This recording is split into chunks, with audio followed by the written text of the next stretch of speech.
नमो नारायण। जय महाकाल, जय माँ बगलामुखी। सभी मेरे दर्शकों का बहुत बहुत स्वागत है। आशा करता हूँ आप सभी लोग स्वस्थ होंगे, आपकी आध्यात्मिक उन्नति आगे बढ़ रही होगी।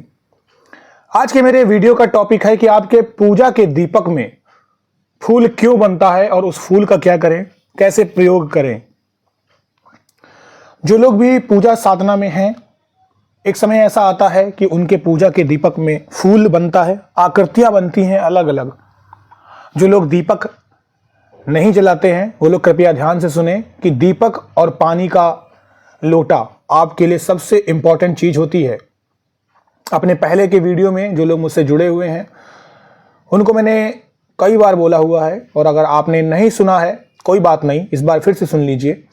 हम जहाँ पर बैठते हैं वो पृथ्वी तत्व है, हम जो सांस ले रहे हैं वो वायु तत्व है, हमारे ऊपर आकाश तत्व है। ये तीन चीजें हमें अपने आप मिल जाती हैं, लेकिन दो चीजों की हमें और जरूरत होती है। एक होता है अग्नि तत्व और दूसरा है जल तत्व। तो जल तत्व के लिए हम अपने सामने पानी का भरा हुआ लोटा रखते हैं, जिससे हम शपथ लेते हैं। उस शपथ के बाद हम अपनी पूजा पाठ अर्चना शुरू करते हैं, और पूजा अर्चना शुरू करने के बाद हम फिर से उसी ही जल से भगवान को वो समर्पित कर देते हैं, अपने इष्ट देव को वो पूजा पाठ समर्पित कर देते हैं। इस तरीके से हमारी पूजा पाठ पूरी खत्म हो जाती है, अच्छी तरीके से खत्म हो जाती है।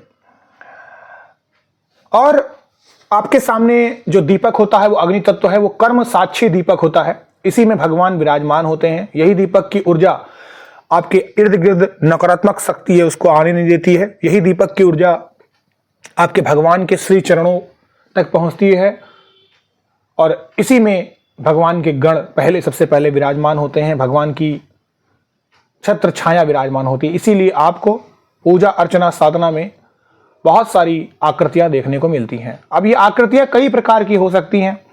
कुछ आकृतियां आपके उस भगवान के प्रति बहुत ज्यादा प्यार को दिखाती है।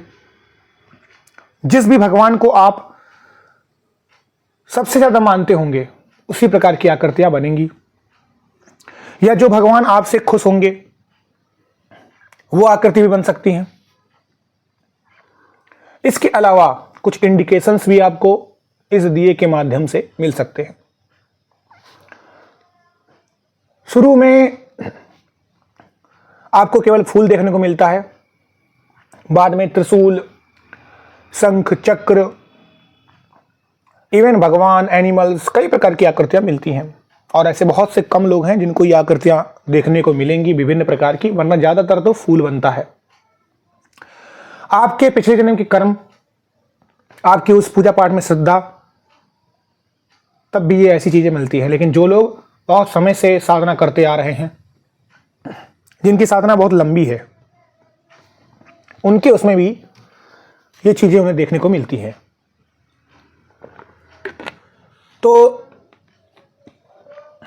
जब आपके पूजा दीपक में ये फूल बनता है तो ये इस बात का इंडिकेशन दे रहा है कि आप सच्ची श्रद्धा और भक्ति से भगवान का नाम ले रहे हैं, जाप कर रहे हैं। अब इस फूल का क्या करें? जब भी आपके पूजा दीपक में फूल बनता है, उस फूल के जो बत्ती होती है, जब वो पूरा जल जाती है, उसके बाद उसको तोड़ें, उसकी राख बनाएं। आप उसका डायरेक्ट भी टीका लगा सकते हैं, या फिर एक काम कर सकते हैं, उस राख को इकट्ठा करते रहिए, उसमें थोड़ा सा सिंदूर लगा दीजिए, रोली हो रोली लगा लीजिए, आप उसमें चंदन हो, कुमकुम हो, कुछ भी मिला लीजिए। और उसके बाद जब भी आप पूजा पाठ करें तो सबसे पहले उस दीपक की राख को अपने माथे पे लगाएं और भगवान के श्री चरणों में लगाएं। देखिए, ध्यान सुनिएगा, भगवान के श्री चरणों में लगाएं और आप अपने माथे पे लगाएं। अगर आपके घर में कोई बीमार है बहुत समय से, तो भी आप ये काम कर सकते हैं। अगर आपके घर में कोई नेगेटिव एनर्जी है तो उससे आप उस जगह पे स्वास्तिक का निशान बना सकते हैं। घर के बाहर भी आप इस चीज को इकट्ठा करके स्वास्तिक का निशान बना सकते हैं। अगर आपको और भी ज्यादा चीजें की दिक्कत आ रही है तो आप चाहें तो इसके थोड़ा सा इसमें मिला के चुटकी भर या उससे भी कम इस पानी को पी सकते हैं तो भी आपके अंदर ये एनर्जी आ जाती है। आप इस राख को इकट्ठा करके एक सिल्वर के डिब्बे में बांध के इसका तावीज भी बना सकते हैं, तो भी ये बहुत अच्छा काम करता है। इस तरीके से आप इन सारी तरीकों से इस दीपक को अपना बना सकते हैं। बहुत सारे लोग होते हैं जिनके उसमें ये आकृतियां नहीं बनती, वो लोग हैरान और परेशान ना हो, अपनी सच्ची श्रद्धा और भक्ति से भगवान के श्री चरणों में ध्यान लगाए रखिए, आपके उसमें भी ऐसी चीज़ें जरूर बनेंगी, आपको भी ये चीज़ें जरूर देखने को मिलेंगी। पूजा के बहुत सारे नियम होते हैं और मैं उन नियमों में से सबसे ज़्यादा जो इम्पोर्टेंट मानता हूँ वो मानता हूँ, पहला तो विश्वास बनाए रखिएगा, धैर्य रखिएगा। और दूसरी बात होती है संकल्प जरूर लें। मैं हर बात में यही बात कहते आया हूं कि संकल्प जब आप लेते हैं तो ये दर्शाता है कि आप उस मंत्र के प्रति, उस ईश्वर के प्रति पूर्ण तरीके से आस्थावान हैं, डेडिकेटेड हैं।